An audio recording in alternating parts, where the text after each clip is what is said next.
Rafik Hariri is commemorated in numerous Beirut locations.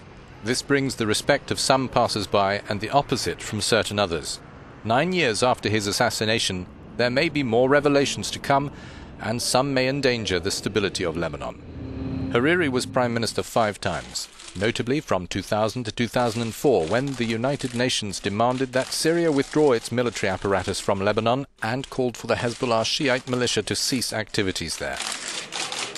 Hariri's increasingly bold anti-Syria stance preceded his murder, although he was no longer Prime Minister when it happened on the 14th of February 2005. More than 1 ton of explosives destroyed his motorcade. 20 other people were also killed. Many people immediately believed the dark hand of Damascus was behind it. Lebanon was left reeling, but out of it swiftly grew the Cedar Revolution. This series of public demonstrations called for the Syrian troops to leave and for a government free of influence by Syrian interests. A month after Hariri's death, a giant rally was held in Beirut. 1 million people came. Less than a month later, the Syrians left.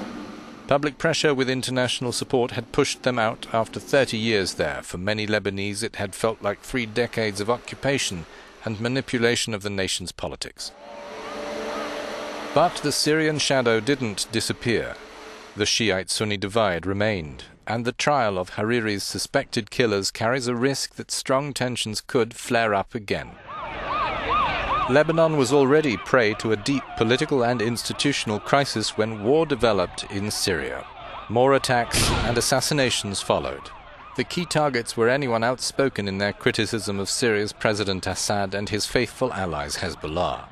This analyst speculates about the present trials strengthening Lebanon's institutions. I don't think the court itself, even if it has a clear verdict, is going to stop other political assassinations, unfortunately, because these have been going on for decades and will continue to go on. So the real issue is, will this court help the Lebanese authorities, the political, judicial, and police authorities, to have a stronger capability and a stronger will to actually deal with these issues internally?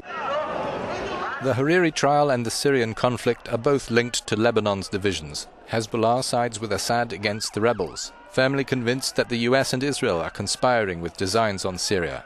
On the other side, Sunni partisans of Hariri's clan are determined to hold Syria to account for his murder.